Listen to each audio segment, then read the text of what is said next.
Thank you for joining us for Single in the City. Today we're discussing Single at a Time Like This. I am your host, Katrina Bradshaw, and now we can meet our panelists. We'll start with the ladies to my left. All right. I'm Alexandria Blakemore from St. Andrew AME. I'm Dr. Yolanda Robertson, and I attend Middle Baptist Church, Whitehaven. I'm Dexter Dyson from Hope Church. I'm Victoria Todd, and I attend Brown Baptist. Hi, and I'm Sean Williams, and I also attend Brown Baptist. Okay, so today we're going to be discussing Single at a Time Like This. So, just a little over around a year ago, we were introduced to a global pandemic, and our lives have forever been changed. And as singles, our lives have been probably different from the married couples and single people with families. So we're going to talk about that just a little bit. What are the pros and cons of being single during a pandemic? Wow. We are going to start with Sean. Give us some pros and cons, the good things and the not so good things. The pros and cons of being single during a pandemic. You have more time to yourself, growth in your spirituality, to getting closer to God, and focusing on who you are and focusing on work for me. So those have been some of the things that have kept me going during this pandemic. Victoria. Some of the pros were you get your alone time for real. Like, you don't have to worry about going anywhere. I tapped into some of my creativity, so you find out what you're really, really good at because you have to keep yourself busy because the world wasn't open. Right. One of the cons were you can't just get up and go. So as a single, I couldn't just get up and go somewhere without having to prep myself like I had a child. Make sure I have my mask, make sure I have my sanitizer, you know. So those were some of the cons. Okay. Dexter.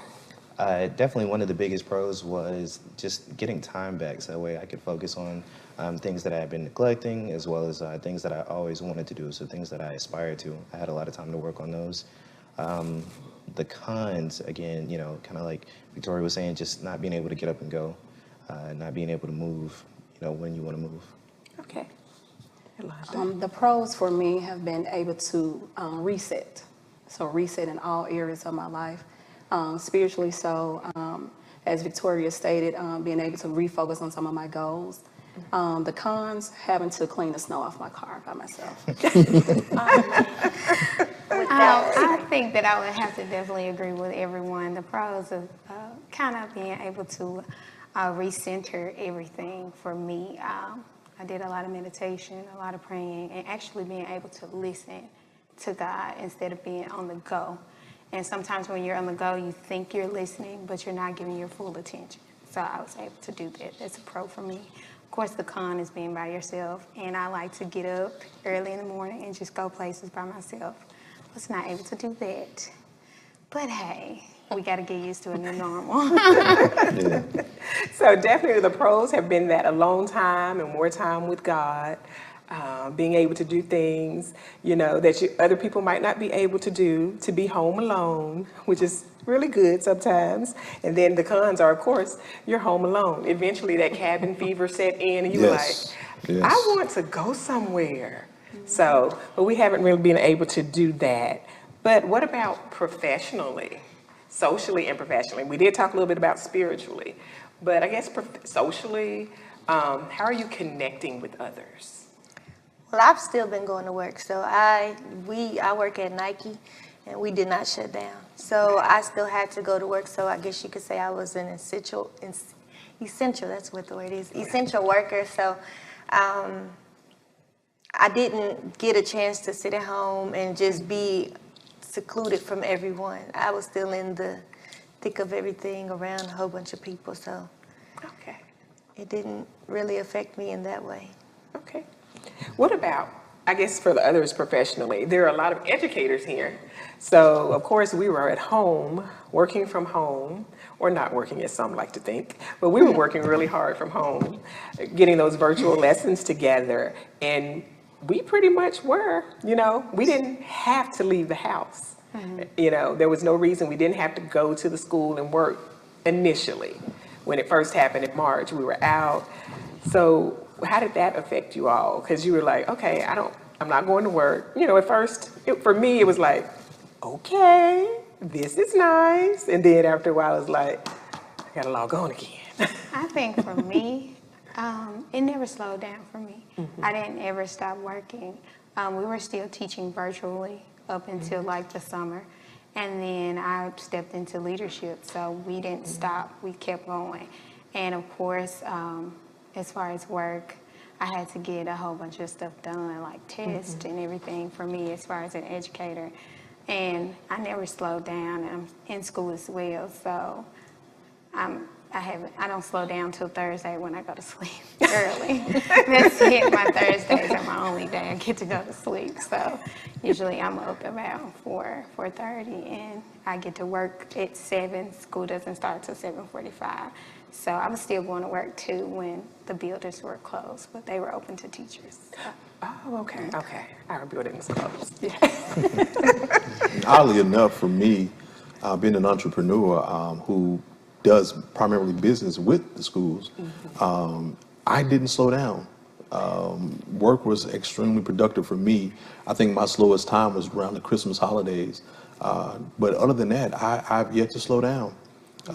So much so that I even left a job to even get here on time. So work has been good for me, even in this pandemic. So. Oh, yeah, especially with the kids not being in school. Yes. So you could go at any time, Yes. all day. There was no Yes. one there who would Yes. walk down the hall while you were working. Yes. So that's good. But I did hear that you worked harder and you worked more at home than you did by actually going into the building. So Agreed. I'm glad that I was still going into the building because, I mean, you still you get your work done in the building, but I heard that you just never stop working because you're already at home. So I was kind of glad about that Right. because I got to cut off, I got to separate work and personal. So, and then those working from home, it was like work and personal is all together because you don't leave. So I did like that part.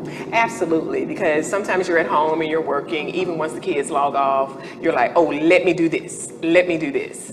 You keep doing things. Keep working. Right. They getting all their money out of y'all.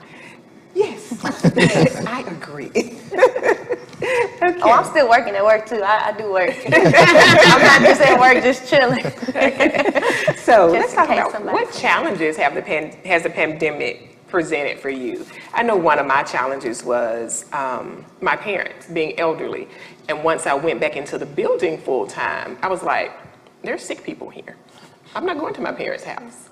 So that was a thing, I didn't want to unknowingly take something to my parents. So that's definitely been a challenge for me. That's one of them. What are some other challenges? We'll start with Dexter. So definitely, I have one of the same big challenges you do. My parents are elderly, and then of course, my father has suffered a stroke a couple years ago, and still hasn't quite recovered from that. And so, with both of them being older and in high risk, the challenge has been, kind of grocery shopping for them, as well as one of my grandmothers who lives on the other side of town, trying to grocery shop for them so that way they don't have to get out. Still maintain doctor's appointments, and then the biggest challenge has been related to my dad, him not being able to go to therapy since the pandemic started. So, he was doing well with his recovery, and then when everything kind of shut down, and even to this day, it still hasn't picked back up yet. So it's been a really big challenge. Okay. Victoria. I'm a hugger. So not being able to hug my friends when I did see them, trying to touch on Zoom, touching the screen oh hey. So that was one of the big challenges for me. Just getting together with friends and family on Sundays, cooking. I think I became best friends with the people in the grocery stores because that's really the only places you could go to do anything. So I'm not gonna hug them. But just not being able to have that connection with my family and friends in that aspect of not being able to hug them, pick up the babies, kiss them, just that part. That was a challenge for me. And I agree with that because Victoria and I are on a team together at church, and we came to do some work one day, and every time somebody from the team came, we were like, no, sorry, we're not going to do that because we're accustomed to hugging each other. Yep. And we had to just stop, we can't do that now. I don't get enough from the little. I know. That's not Right. enough for me. So Sean, what do you think? What's been a challenge that you've been presented? Being an extrovert, I'm an extrovert to where I believe in family, and Alex over there is an extended part of my family. And so not being able to be around my family and close friends, fraternity brothers, that has been the biggest challenge. And traveling, like I'm ready to go Yes. somewhere. Like I can't wait for the world to open back up. And then lastly, coming to church, seeing my church family on the regular basis as we once did before this pandemic hit. So for me, it's just being an extrovert and can't be that outgoing, bubbly person to love to be around people. So that's been my biggest challenge. Okay. Yolanda? I would say the biggest challenge for me, as Sean just mentioned, the church. It's just something about the sanctuary. I've been blessed by being able to visit like 15 churches on Sunday because we're virtual, so I can give my praise on. But it's just something about the atmosphere when you're with other worshipers. So for me, other than that, I'm not going to say I've had a lot of challenges because it actually has been a blessing. I lost both of my parents prior to the pandemic, and so I would have been concerned about them and worried, and my mother had lung issues, and so it really has been a blessing for me, not so much as a challenge. I've actually been able to sleep. I wasn't able to sleep for 2 years after losing my parents. So this time, I've been grateful. So the challenge, other than having to use Microsoft Teams and Zoom for everything to communicate, it's been a blessing. It's actually been a blessing more so than a challenge. All right. I think the challenge for me has been some of my families are essential workers. So I couldn't go around them because I didn't know, you may feel fine, seem fine, but you don't know what you're passing along to the next person. Right. So I pretty much stayed in Millington to myself and just, we did Zoom Kahoot games and stuff as family night, but it was hard because, as Sean stated, we have a lot of, family events. My family, we celebrate everything. So just not being able to be around family, that's kind of like, had me in a spot where I'm like, oh, I miss my family, I want to go see them. Right. But it's a challenge, but yet it's a blessing because we're still here. Not that, anything is to fear in this space, but it's still a blessing to still see your family on the camera, although I can't touch you, I can't hug you. So it's been, it's been okay. I'm not going to complain about it too much. And I think that is a challenge for a lot of us, just connecting with others. Have you all found any ways that made it easier for you to connect with others during this time? Well, during this time for me, I've actually used social media more. I've joined different groups on Facebook that I probably, other than this having happened, I probably would have never sought to join. And so I've been able to meet people that are in the city as well as outside of the city. I've done a lot of networking during the pandemic on social media. So, and using our, obviously Zoom, my friends, my sister friends, Candace is one of my sister friends. We do Zoom calls, like we do schedule Zoom calls just to see each other and just to check in. And so those have been ways that I've been able to connect to others. Okay. Dexter? So yeah, definitely increase social media usage, but then also increasing the use of Zoom. So myself and some of my fraternity brothers, we actually, with the absence of not being able to go to church, we actually started a male Bible study group, during the pandemic, which we still meet now on Thursday nights. And then, we posted kind of like the videos of it after we would meet on social media, and we attracted other young men who joined us.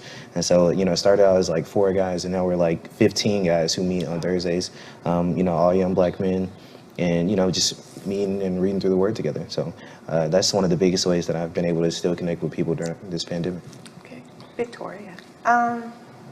Zoom, but, just FaceTime. I'm glad FaceTime got that option where you can include more than one person. Yes. Before. They didn't have that. Yes. So being able to include, like, me and my friends, me and Sharita and Lamar, we're always on the FaceTime. But, I think we do FaceTime more than we actually call each other now.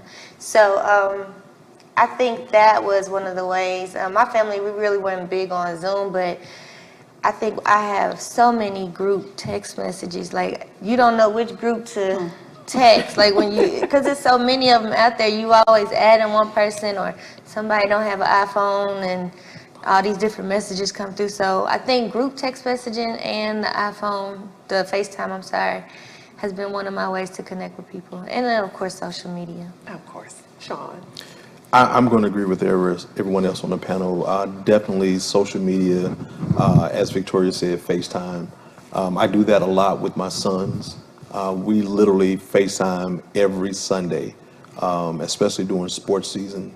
But definitely social media. Zoom for organizational meetings, but I would agree, social media. Okay. You mentioned Zoom, though. I did. You said you mentioned Zoom, so you're I good. did. Okay.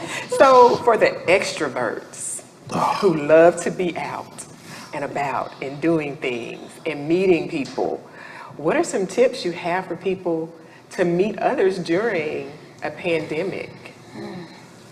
For me, it's I've never met a stranger, so I kind of tap into still speaking to people I just don't know and having a general conversation with them, even with the face mask. I will say it has sometimes been hard to even recognize people that you've been knowing for years with the face mask on, but I still find it comfort of just being able to converse with a stranger. So you're making friends on aisle 9? You know, honestly, literally, honestly, I was at Home Depot and literally met somebody and had a general conversation. For me, it was a great conversation. So, yeah. So that's good. That's good. Do we have any other extroverts? What I started doing was like I would actually comment, like if someone does a post, I'd probably just go through it.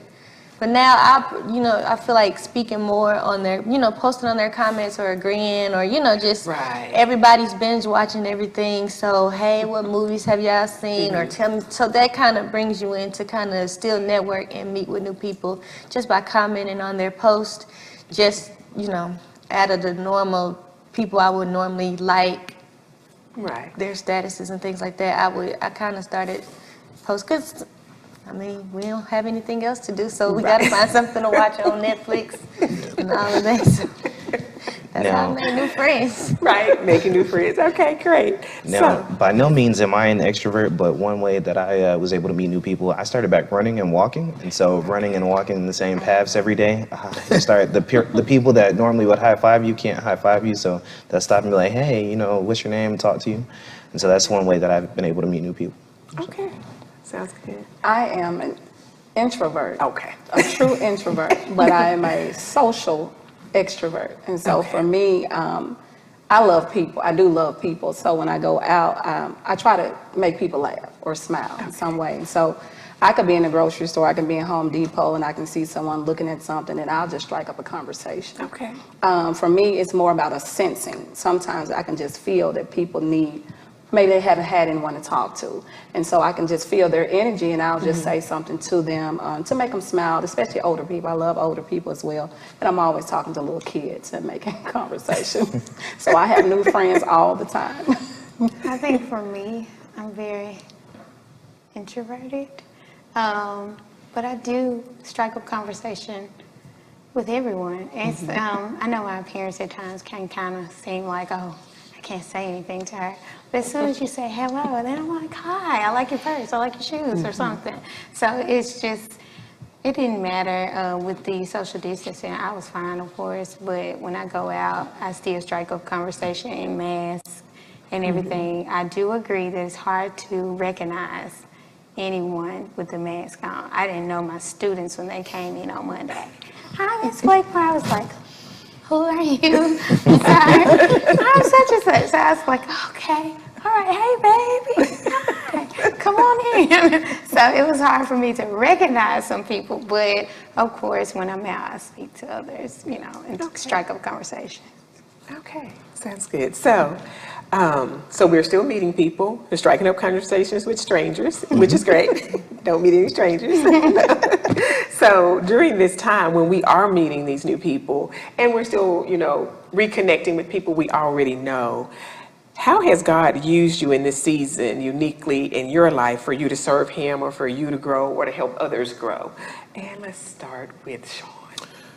Oh man, for me, it has been a lot of charitable acts. My fraternity, we've had 2 mobile food pantries in the last 3 months.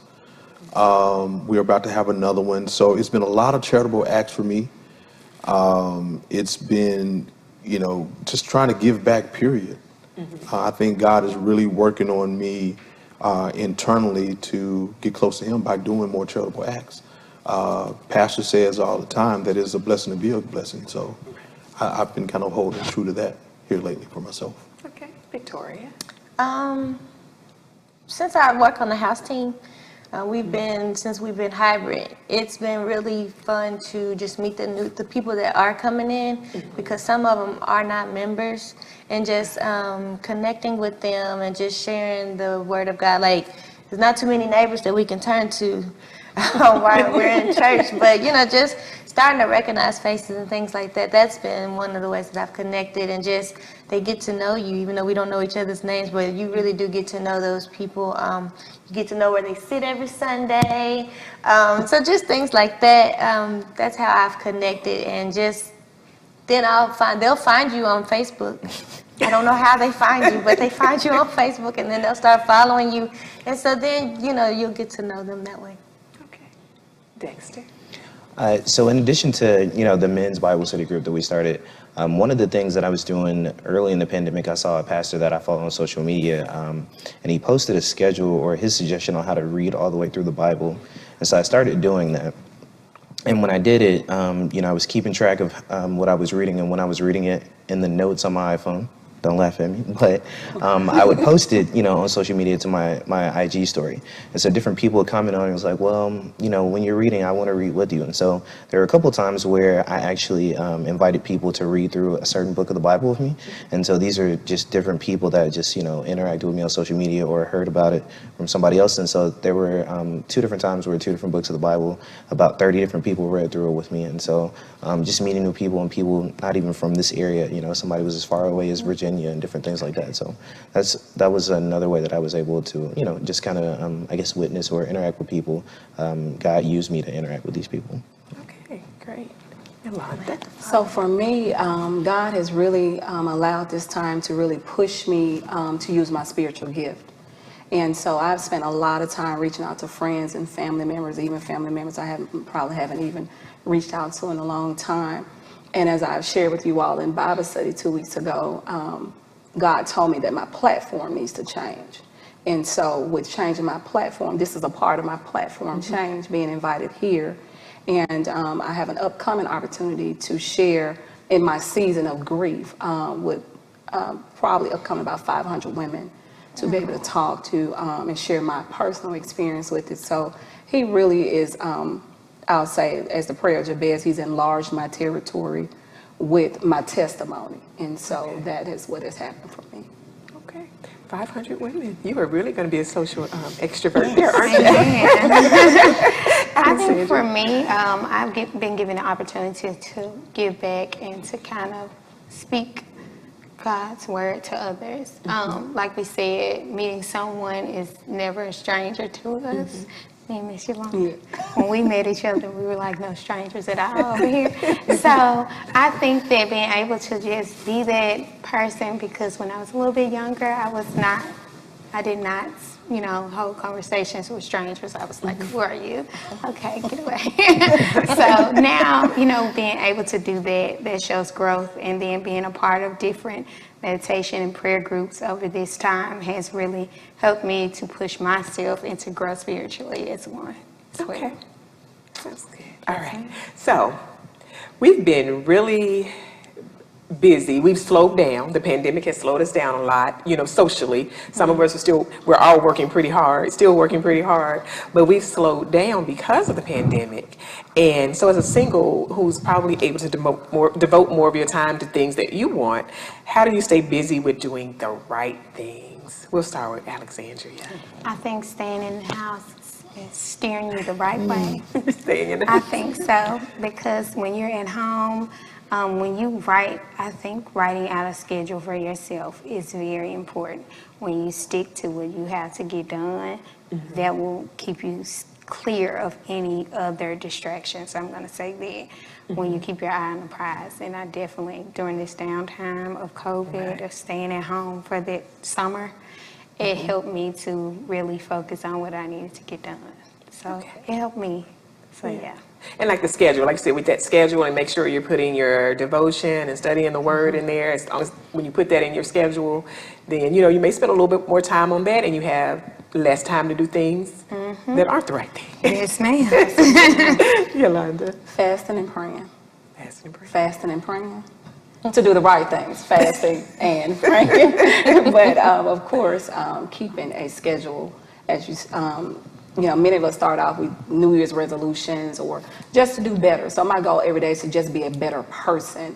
And again, to fulfill my purpose. We've been talking about purpose, and one of my fears always has been, if anyone ever asks me, is not fulfilling my purpose before I leave here. And so then also having accountability partners, people that hold you accountable, when we get lonely, right? Because desperate time calls for desperate measures, but picking up the phone, calling a friend, saying, hey, well, what you doing right now? So just being able to have real people that understand what you're going through and understand you're in your single season, whether they're in it or not, but just being able to rely on people that hold you accountable. Okay, good. Dexter? I definitely have to piggyback off of everything Alex and Yolanda said. So having accountability, first having the schedule, because I schedule everything out, and then having accountability partners, and then definitely fasting and praying. I did like a 121-day fast from social media and secular music. And then within that fast, did 3 days of water only, like no food. So definitely just continuing to do that, staying in the Word, so that way I can make sure I'm not, backsliding into any old behaviors or anything I shouldn't be doing.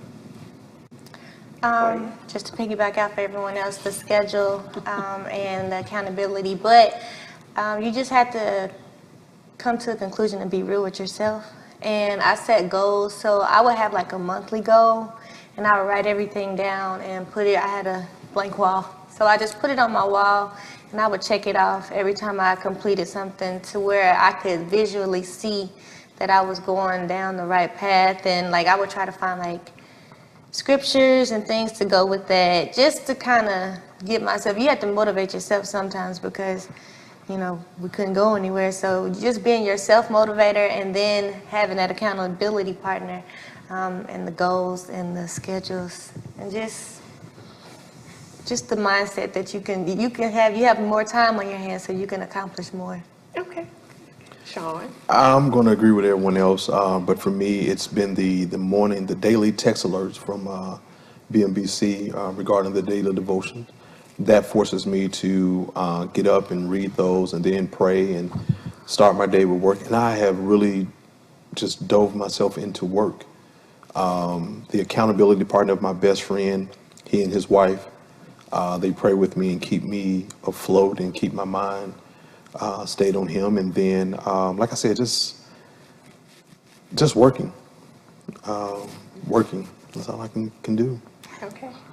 So we have been discussing single at a time like this during a pandemic. We want you to stay tuned for part 2 as we continue to discuss single life. And in the meantime, please join us on Wednesdays at 7 p.m. in the Singles Ministry Facebook group for Facebook Live of our Bible study. Thank you.